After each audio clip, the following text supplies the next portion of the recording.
ಎಲ್ಲ ಪೂಜ್ಯರಲ್ಲಿ ತಮ್ಮೆಲ್ಲರಲ್ಲಿ ಪ್ರಣಾಮಗಳು. ಮನಸ್ಸು ಅತ್ಯಂತ ಮಹತ್ವದ ಸಾಧನ ಇದು. ನಮ್ಮ ಬದುಕಿನ ಬೆಲೆ ಎಲ್ಲವೂ ಮನಸ್ಸಿನ ಮೇಲೆ ಅವಲಂಬಿಸಿದೆ. ಬದುಕಿಗೆ ಬೆಲೆ ಬರೋದು ಮನಸ್ಸಿನಿಂದ.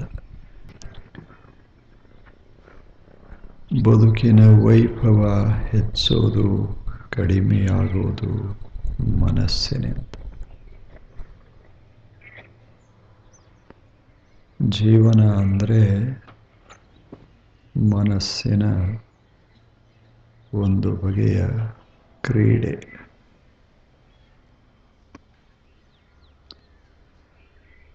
ಅಂಥ ಮನಸ್ಸನ್ನು ನಾವು ಬಳಸಿ ಬದುಕನ್ನು ಸಾಗಿಸ್ತೇವೆ. ದೇಹ ಎಷ್ಟು ಮಹತ್ವದ್ದು, ಇಂದ್ರಿಯಗಳು ಎಷ್ಟು ಮಹತ್ವದವು, ಅದಕ್ಕಿಂತಲೂ ಹೆಚ್ಚು ಮಹತ್ವ ಮನಸ್ಸಿಗೆ. ಭಾವನೆಗಳು, ವಿಚಾರಗಳು, ಸ್ಮರಣೆಗಳು ಎಲ್ಲವೂ ಮನಸ್ಸಿನ ಕಾರ್ಯಗಳು. ಜೀವನ ಅಂದರೆ ಭಾವನೆ, ಸ್ಮರಣೆ ಮತ್ತು ವಿಚಾರ. ಇವುಗಳನ್ನು ತೆಗೆದ್ರೆ ಬದುಕು ಅಂತ ಏನೂ ಇಲ್ಲ. ಈ ಭಾವನೆಗಳು ಎಷ್ಟು ಸುಂದರವಾಗ್ತವ, ಅಷ್ಟು ಬದುಕು ಸುಂದರವಾಗ್ತದೆ. ಭಾವನೆಗಳು ಎಷ್ಟು ಕೆಡ್ತಾವಲ್ಲ, ಅಷ್ಟೇ ಬದುಕು ಬಡವಾಗ್ತದೆ. ಅದು ಕುರೂಪಾಗ್ತದೆ. ಹಾಗೆ ವಿಚಾರಗಳು, ಸುಂದರ ಸುಂದರ ವಿಚಾರಗಳು ಮನಸ್ಸಿನಲ್ಲಿ ಬರ್ತಿದ್ದು ಅಂದರೆ ಬದುಕು ಶ್ರೀಮಂತವಾಗ್ತದೆ. ಇಲ್ಲದೆ ಇದ್ದರೆ ಬಡವಾಗ್ತದೆ. ಈ ಜಗತ್ತನ್ನು ನೋಡೋದಾಗಲಿ, ಜಗತ್ತಿನ ವಸ್ತುಗಳನ್ನು ಪ್ರೀತಿಸೋದಾಗಲಿ ಎರಡೂ ಅಷ್ಟೇ ಮಹತ್ವದ. ಮನಸ್ಸು ತಿಳಿದುಕೊಳ್ಳುತ್ತದೆ ಜಗತ್ತನ್ನು, ಜಗತ್ತಿನ ಜ್ಞಾನವನ್ನು ಮಾಡಿಕೊಳ್ಳುತ್ತದೆ. ಮನಸ್ಸು ವಸ್ತುಗಳನ್ನು ಏನು ತಿಳ್ಕೋತದಲ್ಲ ಅದನ್ನು ಪ್ರೀತಿಸ್ತದೆ. ಆವಾಗ ಬದುಕು ಸುಂದರವಾಗ್ತದೆ. ಬದುಕು ಏನಾಗಬೇಕು ಅಂದರೆ ಸುಂದರವೂ ಶ್ರೀಮಂತವೂ ಆಗಬೇಕು. ಯಾರೇ ಇರಲಿ, ಎಲ್ಲರ ಬಯಕೆ ಏನು ಅಂದರೆ ನಮ್ಮ ಬದುಕ ಶ್ರೀಮಂತ, ಸಮೃದ್ಧ ಮತ್ತು ಸುಂದರ. ಆದರೆ ಈ ಶ್ರೀಮಂತಿಕೆ, ಈ ಸೌಂದರ್ಯ ಅದು ಬರಬೇಕಾಗಿತ್ತು ಅಂದರೆ ಬದುಕಿಗೆ ಅದು ಮನಸ್ಸಿನಿಂದ ಬರು. ಈಗ ನಾನು ಶ್ರೀಮಂತ ಅಂದರೆ ಶ್ರೀಮಂತನೇ ಆಗ್ತೇನೆ. ಏನಿದ್ರೂ ಬಡವ ಅಂದರೆ ಬಡವನೇ ಆಗ್ತೇನೆ. ಅಲ್ಲವೇನು ಹೇಳಿ? ಎಲ್ಲ ಇದ್ದು ನಾನು ಬಡವ ಅಂತ ಭಾವನಾ ಬಂತು, ಕೊರತೆಯ ಭಾವನಾ ಬಂತು, ಬಡವನೇ. ಏನು ಇರಲಿಕ್ಕಿಲ್ಲ ಬಹಳ, ಆದ್ರೆ ಮಸ್ತ್ ಅದೇನಿ ಅಂತ ಅನಿಸ್ತು ಅಂದರೆ ಶ್ರೀಮಂತನೇ. ಹೌದಲ್ಲ? ಸುಮ್ಮನೆ ಆಲೋಚನಾ ಮಾಡಿ. ಎಷ್ಟು ಜನ ಸಂತರು, ಸಾಮಾನ್ಯರು ಎಷ್ಟು ಆನಂದವಾಗಿ ಬದುಕಿರ್ತಾರೆ. ಎಷ್ಟೋ ಸಲ ಬಹಳ ಆನಂದವಾಗಿ. ಎಷ್ಟು ಆನಂದ ಅಂದರೆ ನಮಗೆ ಯಾವ ಕೊರತೆಯೂ ಇಲ್ಲ. ದೇವರು ನಿಸರ್ಗ ನಮಗೆ ಎಲ್ಲ ಕೊಟ್ಟಿದ್ದಾನ ಅಂತ ಕೆಲವರಿಗೆ ಅನ್ನಿಸ್ತದ ಅವರು ಶ್ರೀಮಂತರೇ. ಇನ್ನು ಕೆಲವ್ರಿಗೆ ಏನು ಅನ್ನಿಸ್ತದಂದ್ರೆ ಏನೇನದ ಇದು ಕಡಿಮೆ ಅದ ಅನ್ನಿಸ್ತ. ಸಹಜಿಕ ಅದ, ಇದು ಕಡಿಮೆ ಅದ. ಎಷ್ಟಿದ್ರೂ ಕಡಿಮೆ ಅನ್ನಿಸ್ತು ಅಂದರೆ ಅದಕ್ಕೇನಂತೇವಿ ಬಡತನ. ಅಂದ್ರೆ ನಮ್ಮ ಸಿರಿತನ ಬಡತನ ನಮ್ಮ ಮನಸ್ಸಿನ ಮೇಲೆ ಅವಲಂಬಿಸಿಕೊಂಡಿವೆ. ಬಹಳ ಮಹತ್ವದ ಸಂಗತಿ. ಕೆಲವು ಶರಣರು ಸಂತರು ಎಷ್ಟು ಮಜಾದಾಗ ಬಾಳಿದರು. ಈ ಸಖ್ಯೆಯ ಆಸೆ ನಿಮಗೆ ಯಾಕೆ? ನಮಗೇನು ಕೊರತೆಯಾಗ್ಯದ ಅಂತ ಹೇಳಿದವರು ಅದಾರ. ಇಷ್ಟೇ ಏನು ಅಂತ ಹೇಳೋರು ಅದಾರ. ಇಲ್ಲೇನು ಏನು ಗಳಿಸಿದ್ರಿ, ಏನು ಮಾಡಿದ್ರಿ? ಒಂದು ಸಣ್ಣ ಮನೆ ಮಾಡಿದ್ರಿ, ಏನು ಮಹಲಲ್ಲ, ಏನಲ್ಲ. ನೋಡಬೇಕು ಅಂಥವ್ರು ಎಷ್ಟು ಅದ್ಭುತ ಮನೆ ಕಟ್ಟ್ಯಾರ. ನಮ್ಮದೇನದ? ಹಿಂಗೆ ಅನ್ನಕ್ಕೂ ಬರ್ತದೆ. ಏನು ನಮ್ಮ ಮನೆ ಮಸ್ತ್ ಅದ ಅನ್ನಕ್ಕೂ ಬರ್ತದೆ. ಇದೆಲ್ಲ ಭಾವನೆಯ ಮೇಲೆ. ಸುಮ್ಮನೆ ನೀವು ನಿಮ್ಮ ಮನೆಗೆ ಹೀಗೆ ಹೋಗ್ತೀರಲ್ಲ, ಏನು ನಮ್ಮ ಮನೆ ಹಿಂಗೆ ಸುಮ್ಮನೆ ಅನ್ರಿ ಶ್ರೀಮಂತರೇ. ಏನಿದು, ಏನು ಮನೆ ಇದು ಹಿಂಗೆ ಅಂದರೆ ನಾವು ಬಡವ್ರೆ. ಎಲ್ಲ ಈ ಜಗತ್ತನ್ನು ಶ್ರೀಮಂತ ಮಾಡೋದು, ಬಡವ ಮಾಡೋದು, ನಮ್ಮ ಸಂಪತ್ತನ್ನು ಶ್ರೀಮಂತ ಮಾಡೋದು, ಬಡವ ಮಾಡೋದು ಯಾವುದು ಮಾಡ್ತದೆ ಹೇಳಿ? ನಮ್ಮ ಮನಸ್ಸು. ಅದಕ್ಕೆ ಹೇಳಿದರು, ಮನಸ್ಸಿಗಿರುವಷ್ಟು ಕಿಮ್ಮತ್ತ ಯಾವುದಕ್ಕೂ. ಮನಸ್ಸು ಮತ್ತು ಬದುಕ ಇವು ಎರಡು ಬೇರೆ ಬೇರೆ ಅಲ್ಲ. ಮನಸ್ಸಿನ ಏನು ಕಾರ್ಯಗಳದಾವ ಅದೇ ಬದುಕ. ಮನಸ್ಸಿನ ಭಾವನೆಗಳ ಪ್ರವಾಹ ಅದ ಅಲ್ಲ, ಅದೇ ಬದುಕ. ವಿಚಾರಗಳ ವಿಸ್ತಾರದ ಅಲ್ಲ, ಅದೇ ಬದುಕ. ಅದು ಬದುಕು. ಮನಸ್ಸು ಹೇಗೂ ವಿಚಾರ ಮಾಡ್ತದೆ. ಎಷ್ಟು ಅದ್ಭುತವಾಗಿ ಸಾಲೋದಿಲ್ಲ ಅನ್ನುವಂಗೂ ವಿಚಾರ ಮಾಡ್ತದೆ, ಸಾಲ್ತದ ಅನ್ನುವಂಗೂ ವಿಚಾರ ಮಾಡ್ತದೆ. ಇದು ಬೇಕಂತೂ ವಿಚಾರ ಮಾಡ್ತದೆ, ಇದು ನನಗೇನು ಬೇಡ ಅಂತೂ ವಿಚಾರ ಮಾಡ್ತದೆ.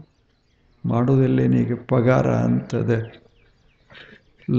ಮೊದಲ ಒಂದು 10 ರೂಪಾಯಿ ಇತ್ತು ಮಾಸ್ತರಿಗೆ, ಈಗ ₹1,00,000 ಆಗ್ಯದ.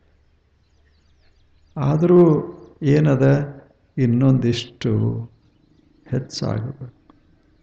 ಇಲ್ಲೇನು ಬೇಡಿಕೆಗಳನ್ನು ಇಟ್ಟರೆ, ಸಂಘಟನೆ ಮಾಡಿದರೆ ಅದೇ ಇದು ಹೆಚ್ಚಾಗಬೇಕು. ₹10 ಹೋಗಿ 1,00,000 ಆಯಿತು. ಆದರೂ ಬಡವರೇ. ₹10ದಾಗ ಅವರು ಮಜಾದಾಗಿದ್ರು, ಅವರು ಶ್ರೀಮಂತರು. ಹೆಂಗಿದ್ರು ₹10ದಾಗ? ಏನು ಮಸ್ತ್ ಸ್ವಾತಂತ್ರ್ಯ ಪೂರ್ವದಲ್ಲಿ ಪಗಾರ ಭಾಳ ಸ್ವಲ್ಪ. ಆದರೆ ಏನು ಮಾಸ್ತರ್ಗಳು, ಎಂಥ ಸಂತೋಷ. ಹಗಲ ರಾತ್ರಿ ಸರಸ್ವತಿ ಆರಾಧನೆ ಮಾಡುವ ಜನ ಇಂದ ಹಾಗಾಗಲಿ. ಕೊರತೆ ಕೊರತೆ ಕೊರತೆ.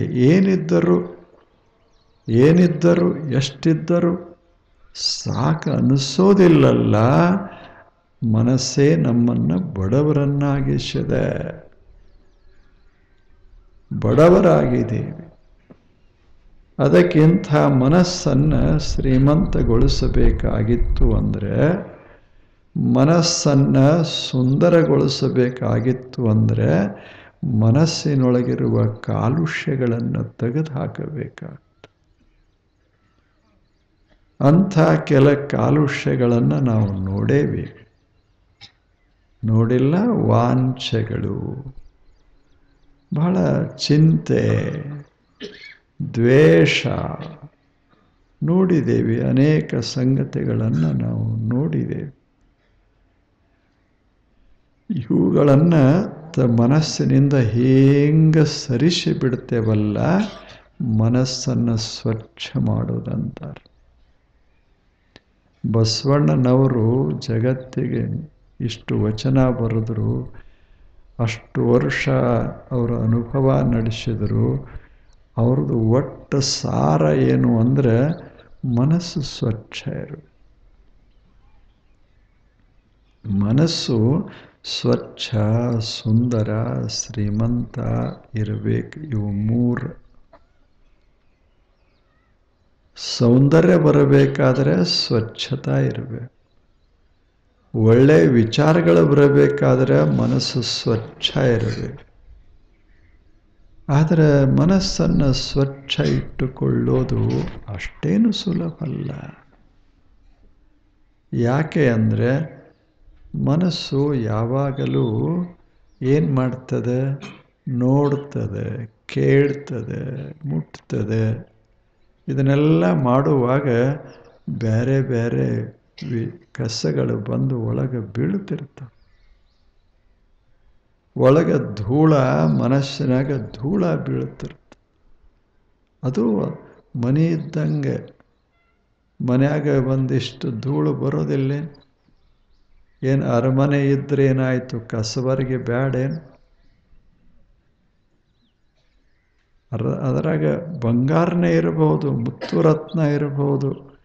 ಆದರೆ ಅರಮನೆಯವರು ಬಾರಿಗೆ ನಮಗೆ ಬೇಡ ಅಂತ ಹೇಳ್ತಾರೆ.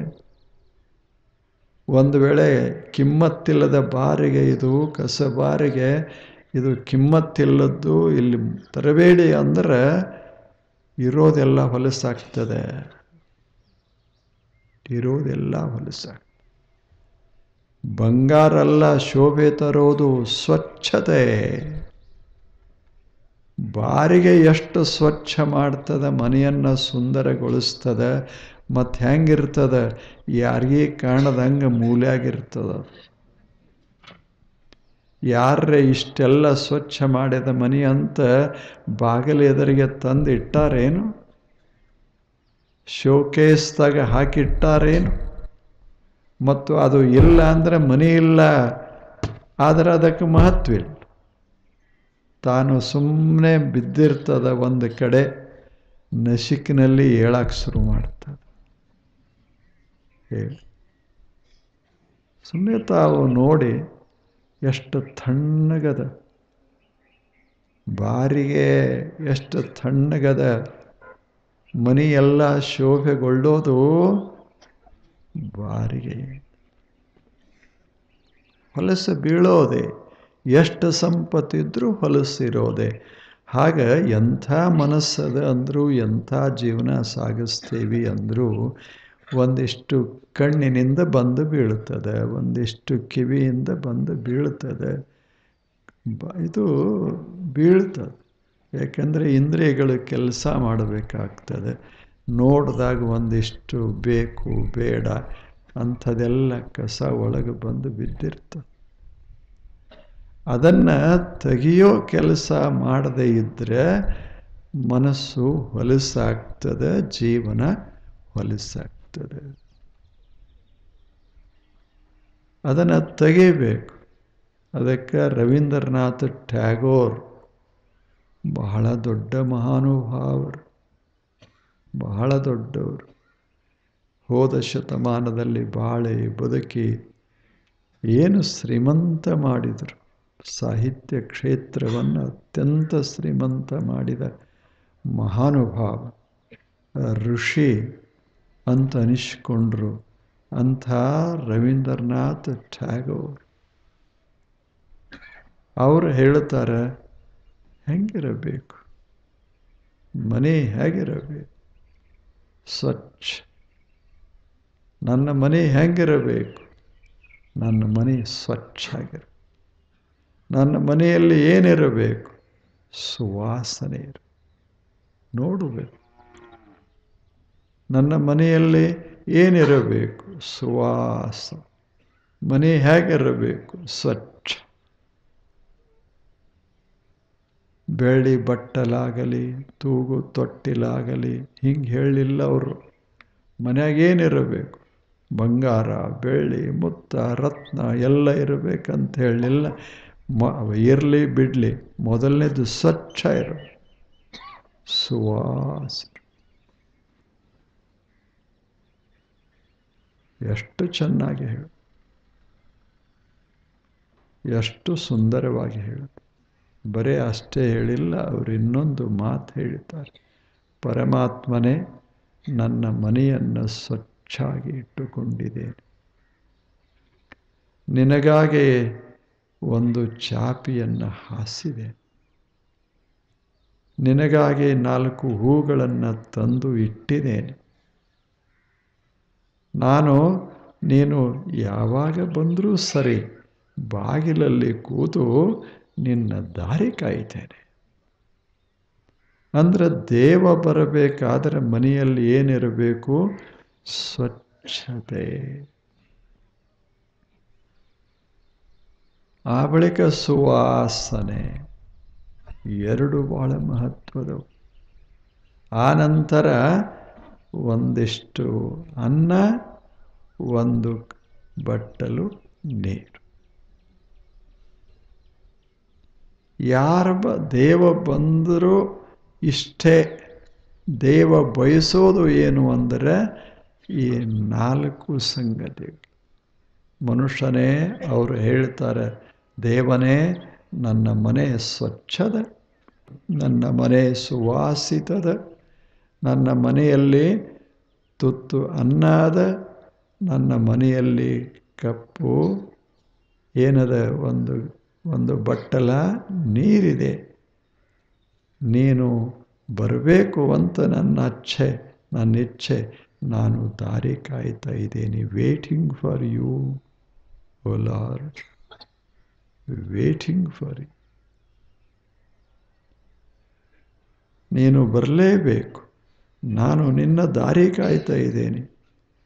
ಮತ್ತೆ ನೀನು ಬಂದೇ ಬರ್ತೀಯಂತ ನನಗೆ ಭರವಸೆ ಅದ. ಇದು ಹೇಗೆ? ಇದೇ ಅಷ್ಟು ಬಂದೇ ಬರ್ತೀಯ. ಇದು ಜೀವನ. ಹಾಗೆ ನಾವು ಬದುಕಬೇಕಾದ್ರೆ ನಾವೇನು ಮಾಡೋದು? ನಮ್ಮ ಮನಸ್ಸನ್ನು ಸ್ವಚ್ಛ ಮಾಡೋದು. ನಮ್ಮ ಮನಸ್ಸಿನಲ್ಲಿ ಸುವಾಸನೆ. ಈಗ ನಾವು ನೋಡೇವಿ 4 ಸಂಗತಿಗಳು, ಅವತರನ್ನು ತೆಗೆದು ಹಾಕೋದು ಮನಸ್ಸಿನಿಂದ. ಆ ಬಳಿಕ ಸುವಾಸನೆ, ಪ್ರೇಮದ ವಾಸನೆಯನ್ನು ತುಂಬೋದು ಮನಸ್ಸಿನಲ್ಲಿ. ಪವಿತ್ರ ಪ್ರೇಮ, ಅದೇ ಸುವಾಸನೆ, ಫ್ರೇಗ್ರೆನ್ಸ್. ಹೌದಲ್ಲ? ಈಗ ನಮ್ಮ ಹೂ ಬಂದಾವಲ್ಲ, ಈಗ ಹೈಬ್ರಿಡ್ ಹೂಗಳಂತ ಬಂದಾವ. ಎಲ್ಲರ ಮನ್ಯಾಗ ಅವು ಅದಾವ.